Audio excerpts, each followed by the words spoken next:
1993, Mazda avait une place de choix dans le monde des petits coupés sportifs. La RX-7 était au sommet de sa popularité et de ses performances en raison de sa mécanique rotative turbo-compressée.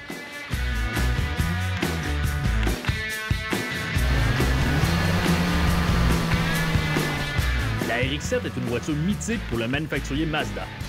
Elle fut vendue pendant plusieurs années sur le marché, soit entre 1978 et 2002.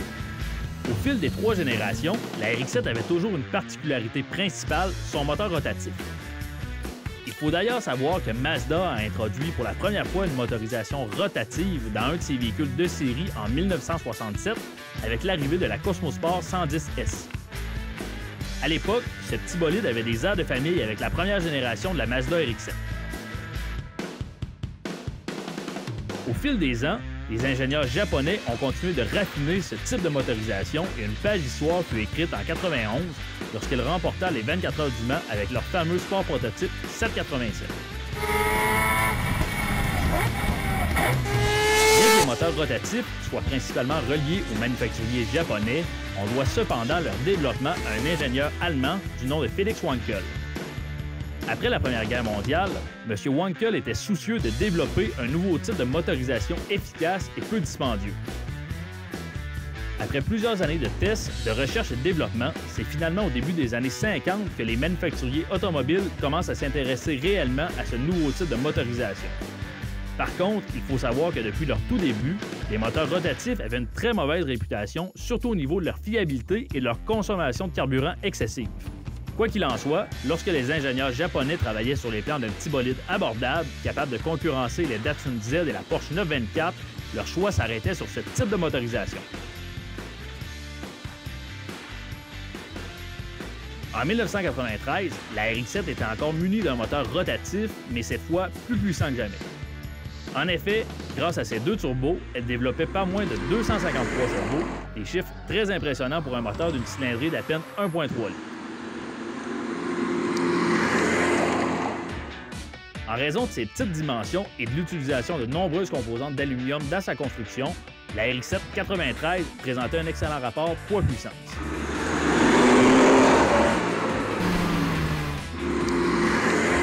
À l'intérieur, son habitacle était bien fini et une attention particulière avait été portée aux détails.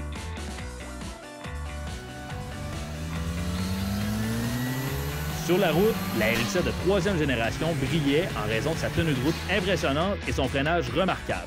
Elle était très amusante à conduire et on prenait rapidement plaisir à manipuler son petit levier de vitesse court et ultra précis.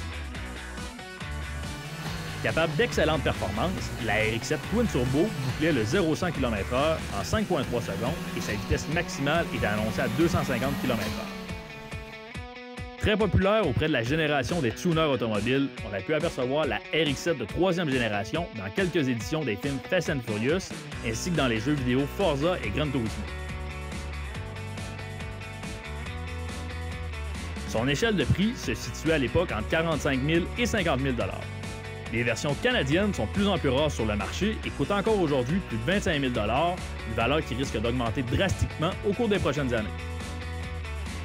Près de 10 ans après la disparition de la RX-7 en sol canadien, Mazda revient à la charge en commercialisant un autre modèle sportif animé par un moteur rotatif, la RX-8.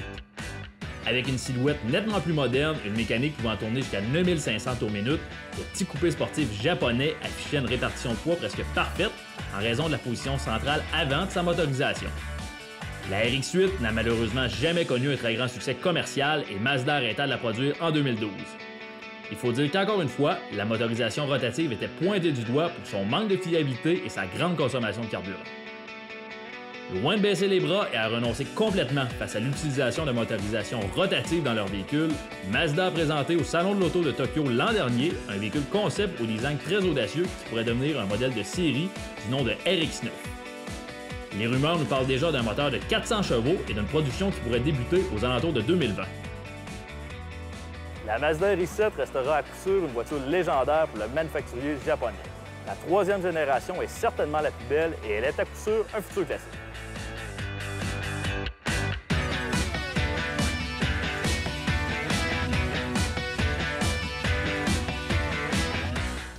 C'est un grand plaisir de vous retrouver cette semaine à Propulsion. Merci beaucoup d'avoir été avec nous pour l'émission.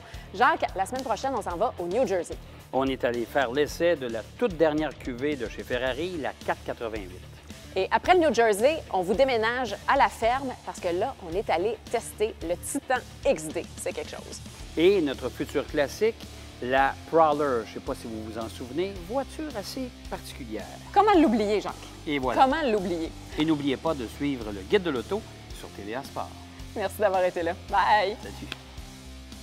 Cette émission est une présentation de Albi le Géant. Albi le Géant, on vous attend.